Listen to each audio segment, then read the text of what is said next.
आपके पार्टी के पास इतना फाइनेंस कहाँ से आ रहा है, इतना फाइनेंस कहाँ से हो रहा है, इतना खर्चा कर रहे हैं क्षेत्र में, तो आपके ऊपर बीजेपी ने आपके ऊपर ईडी क्यों नहीं छोड़ा, सीबीआई क्यों नहीं छोड़ा, इसलिए संदेह घेरे में आप लोग हैं। देखिए, जिसको हम जानते भी नहीं हैं वो भी जन स्वराज के बैनर तले मुझे अपना बेटा मानता है, अपना भाई मानता है और अपना दोस्त मानता है। आपकी पार्टी जो है कर रही है कि जब सत्ता में हम आएंगे तो सबसे पहले शराबबंदी को हम खोलेंगे। तो ये बताइए, शराबबंदी खोलने से क्या दुष्प्रभाव नहीं पड़ेगा बच्चों पर? जातिवाद के पीड़ा से सभी लोग जूझ रहे हैं। जो भी शिक्षित वर्ग हैं वो लोग समझ चुके हैं कि इस जातिवाद से अब निकलना होगा, तभी विकास हो पाएगा। जनता ये भी कह रही है या अन्य पॉलिटिकल पार्टियाँ ये भी कह रही है कि जन स्वराज जो है बीजेपी का बी टीम है, इसमें कितनी सच्चाई है? नमस्कार, मैं हूं दलन सिन्हा। इस वक्त हम मौजूद हैं रक्सौल विधानसभा के कटगिनवा चौक पे और यहाँ मेरे पीछे देख सकते हैं जन स्वराज की ये गाड़ी जो है लगी है और यहाँ जन स्वराज के एक नेता हैं प्रदीप कुमार। तो आइए कुछ बात करते हैं, रक्सौल का क्या माहौल है, रक्सौल की जनता क्या चाह रही है इस बार के चुनाव में। तो कैसे हैं प्रदीप जी? बहुत बहुत धन्यवाद आपका, अच्छे हैं। तो अभी क्या माहौल है अभी आपके क्षेत्र में? अभी तो इतना सुंदर माहौल बन गया है। पहले तो हम लोग जब पंचायतों में जाते थे तो कोई जन स्वराज का नाम भी बहुत लोग नहीं जानते थे। क्या है जन स्वराज, क्या काम करती है जन स्वराज, ऐसे लोग सवाल करते थे। मगर अब जैसे हम लोग पंचायत में इन करते, किसी भी गांव में जैसे ही जाते हैं, भैया रुकिए रुकिए रुकिए रुकिए, हमको पम्पलेट दे दीजिए, स्टिकर दे दीजिए, आप मेरे घर आइए। माने ऐसा एक माहौल बन गया, लग रहा है कि पूरा एक पारिवारिक संबंध हो गया है। जिसको हम जानते भी नहीं हैं वो भी जन स्वराज के बैनर तले मुझे अपना बेटा मानता है, अपना भाई मानता है और अपना दोस्त मानकर। लेकिन बिहार में जो है ना, बिहार में कास्ट वाइज चुनाव होता है और आप लोग जातिवाद से ऊपर उठ के जो है लोगों से वोट मांग रहे हैं और वोट भी नहीं मांग रहे हैं। आप कह रहे हैं कि मुझे वोट नहीं चाहिए, अपने बच्चों के लिए, अपने बच्चों के रोज़गार के लिए वोट दीजिए। तो क्या लगता है कि ऐसे माहौल में जहाँ जातिवाद के बेस पर चुनाव होता है तो वहाँ आप लोग का निकलना थोड़ा सा मुश्किल नहीं लग रहा? देखिए, जातिवाद के पीड़ा से सभी लोग जूझ रहे हैं। जो भी शिक्षित वर्ग हैं वो लोग समझ चुके हैं कि इस जातिवाद से अब निकलना होगा, तभी विकास हो पाएगा। जातिवाद के नाम पर तो हम लोग इतना दिन से लड़िए रहे हैं। विकास के नाम पर सिर्फ कहा जा रहा है, विकास हो नहीं रहा है। उसका कारण क्या है कि जातियों में बटे हैं कि हमारा जात का विधायक, हमारे जात का विधायक। इसमें क्या हो रहा है कि हमारे जात के विधायक के चक्कर में जो अच्छे लोग कुछ आना था जनप्रतिनिधि के रूप में, वो अच्छे लोग नहीं आ पा रहे हैं। तो जन स्वराज का कहना है कि भाई इससे उठ कर आप आइए, अपने बच्चों का चेहरा देकर आइए और ऐसे प्रतिनिधि को ला रहे हैं कि जो जातिवाद से कोई फर्क नहीं रखता है। वो विद्वान होना चाहिए, वो गुणवान होना चाहिए, चरित्रवान होना चाहिए। जन स्वराज ऐसे कैंडिडेट को ढूंढ रहा है और ऐसे ही ढूंढ कर कैंडिडेट को वो टिकट देगा और चुनाव भी लड़वाएगा। जनता ये भी कह रही है या अन्य पॉलिटिकल पार्टियाँ ये भी कह रही है कि जन स्वराज जो है बीजेपी का बी टीम है, इसमें कितनी सच्चाई है?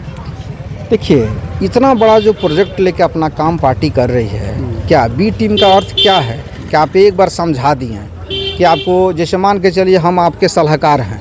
बी टीम का मतलब ये हुआ कि सलाहकार क्या, तो अगर हम आपके बी टीम रहते हैं तो क्या इतना बड़ा का मतलब यह है कि भाजपा में और आप में कोई खास अंतर नहीं है। जो भाजपा कर रही है आप वही, सत्ता में आएंगे तो आप वही करेंगे? नहीं, देखिए वो चीज़ नहीं है। हम लोग कोई किसी का बी टीम नहीं है। हम अपना स्वयं का निर्णय हम लोग ले रखा है।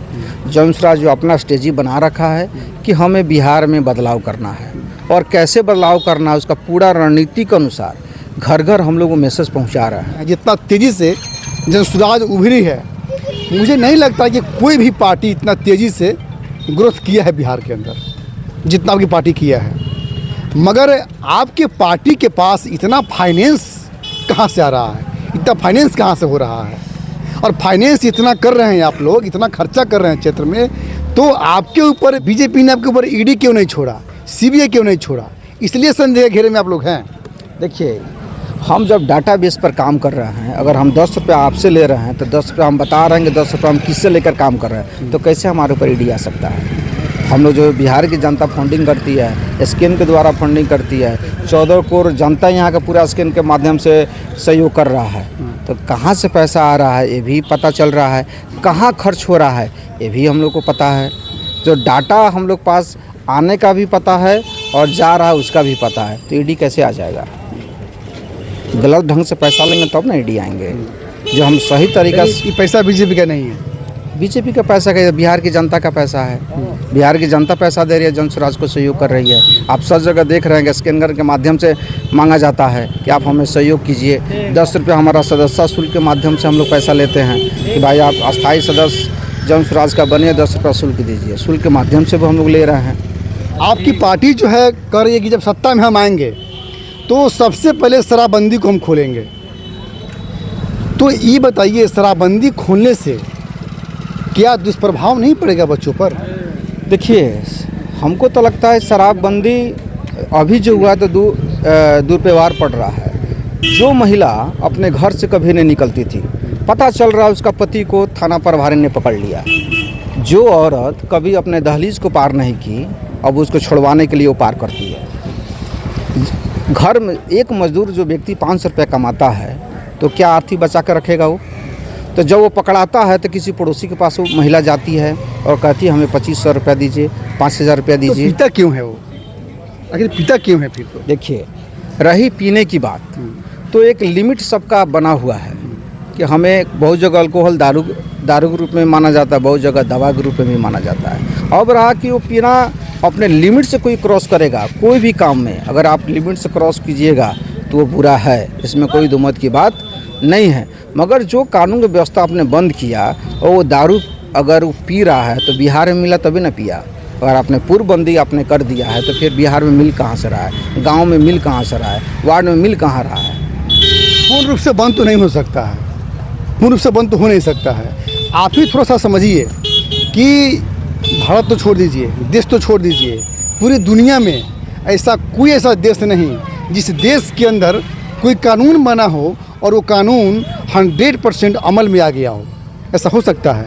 देश में मर्डर का कानून है, बलात्कार का कानून है, क्या बलात्कार रुक गया है? क्या मर्डर रुक गया है? देखिए, जहाँ अनुशासन है वहाँ रुका है, ऐसा नहीं कि रुकता नहीं है। नहीं, हाँ, ये संख्या कम हो सकती है, हाँ, लेकिन रुक नहीं सकता। देखिए, अगर उसमें अनुशासन जितना ही बेहतरीन ढंग से अगर रखा जाएगा, सब तो अनुशासन पे निर्भर है। संख्या कम हो सकती है, निश्चित होती भी है। हम लोग यहाँ क्या है, बिहार में अभी खुलेआम अनुशासन छुट्टा है अपराधी के लिए, कोई अनुशासन नहीं है। तब ना कभी यहाँ हत्या हो रहा है, कभी वहाँ हत्या हो रही है क्या? तो अनुशासन सबसे बड़ी चीज़ है। अनुशासन ही जब नहीं रहेगा तो राज क्या, अनुशासन ही देश को महान बनाता है। तो यहाँ बिहार में क्या अनुशासन ही भंग हो गया है। तो इससे शासन लाएंगे आप लोग? बेहतरीन अनुशासन लाएंगे। हाँ जी, रुकिए, जाने से पहले मेरे चैनल को लाइक करें, सब्सक्राइब करें और बेल आइकन जरूर दबाएं ताकि कोई भी मेरा न्यूज़ सबसे पहले आप तक पहुंचता रहे। धन्यवाद।